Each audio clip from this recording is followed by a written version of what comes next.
मंडळी, सोलापूरचे प्रसिद्ध न्यूरोसर्जन डॉक्टर शिरीष वळसंकर यांच्या मृत्यू प्रकरणाला आता वेगळं वळण लागण्याची शक्यता आहे।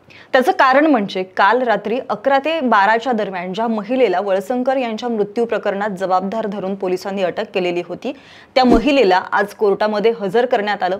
त्यावेळी त्या महिलेच्या वकिलांनी असे काही खुलासे केलेले आहेत ज्यामुळे वळसंकर यांच्या मृत्यू प्रकरणाची ही केस अख्खी पलटू शकते। आता आरोपीच्या वकिलांनी नेमके काय खुलासे केलेले आहेत, त्यांनी कोर्टामध्ये असा कुठला युक्तिवाद केलेला आहे ज्यामुळे ही केस पलटू शकते।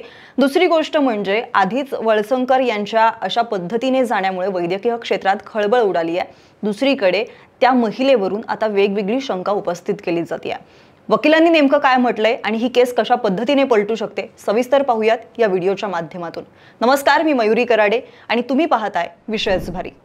सुरुवातीला आज ज्यावेळी आरोपी मनीषा मुसळे माने हिला कोर्टामध्ये हजर करण्यात आलं, त्यावेळी झालेल्या युक्तिवादानंतर सोलापूर सत्र आणि दिवाणी न्यायाधीश तथा न्यायदंडाधिकारी दीपक कंखरे यांनी मनीषा यांना 3 दिवसांची पोलीस कोठडी सुनावलेली आहे। पुढच्या 3 दिवस त्या पोलीस कोठडीत असतील। या पोलीस कोठडीमध्ये असताना पोलिसांना तपास करणं महत्त्वाचं असेल। त्यानंतर आरोपी मनीषा माने ही डॉक्टर वळसंकर यांच्या हॉस्पिटलमध्ये प्रशासकीय अधिकारी म्हणून कार्यरत होती। सुरुवातीला माध्यमांमध्ये आलेल्या बातम्यांनुसार मनीषा यांनी त्या हॉस्पिटलमध्ये काहीतरी आर्थिक गैरव्यवहार केलेला होता, त्यावरून वळसंकर यांनी त्यांना कामावरून काढलं।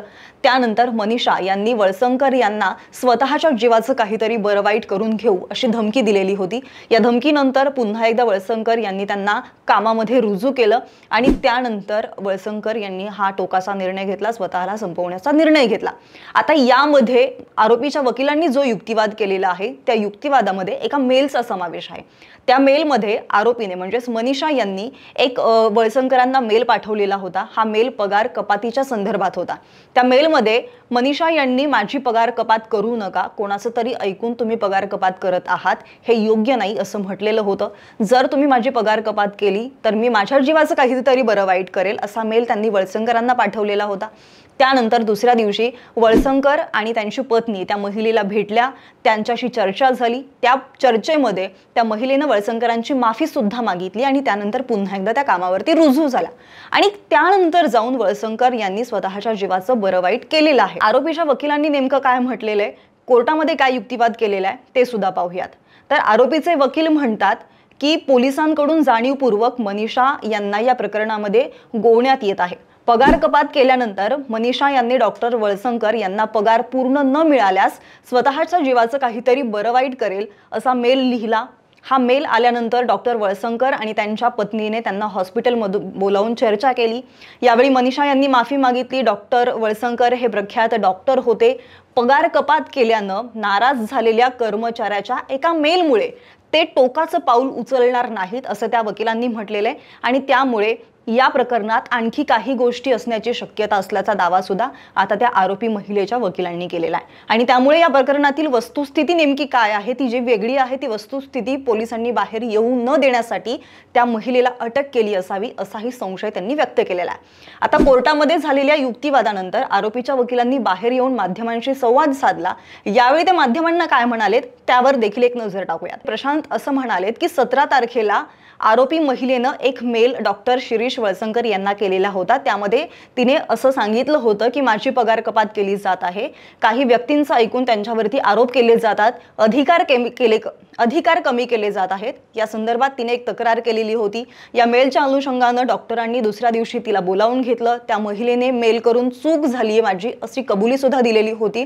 यावेळी माफी सुद्धा मागितलेली होती। त्यानंतर डॉक्टरांनी राहत्या घरी स्वतःला संपवण्याचा निर्णय घेतला असं FIR मध्ये नोंद आहे। महिला एवढी त्रास देणारी होती तर निश्चित त्याच दिवशी तिला बोलवण्यात देखील आलं नसतं असा सुद्धा एक युक्तिवाद वकिलांनी केलेला आहे।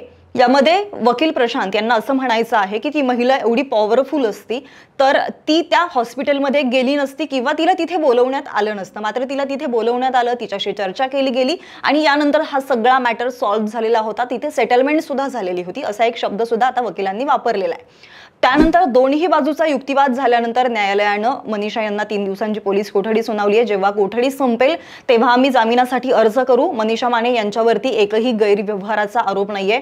आरोप एवढाच आहे की त्यांनी डॉक्टरांना मेल केला, त्यामध्ये डॉक्टरांवरती आरोप केलेले आहेत की माझा पगार कपात करू नका, मी फार जुनी कर्मचारी आहे, 1 दिवसाचा पगार कपात केला, एवढाच हा विषय आहे असंही आता आरोपीच्या वकिलांनी माध्यमांना सांगितलेलं आहे. हे सगळं प्रकरण ऐकल्यानंतर तुम्हाला नेमकं काय वाटतं? केवळ पगार कपातीवरती मनीषा यांनी वळसंकर यांना एक मेल केला आणि मनीषा यांची जी रिॲक्शन होती त्या रिॲक्शनमुळे वळसंकरांनी हा एवढा मोठा टोकाचा निर्णय घेतला का, की त्या रात्री नेमकं काहीतरी वेगळंच घडलं असावं?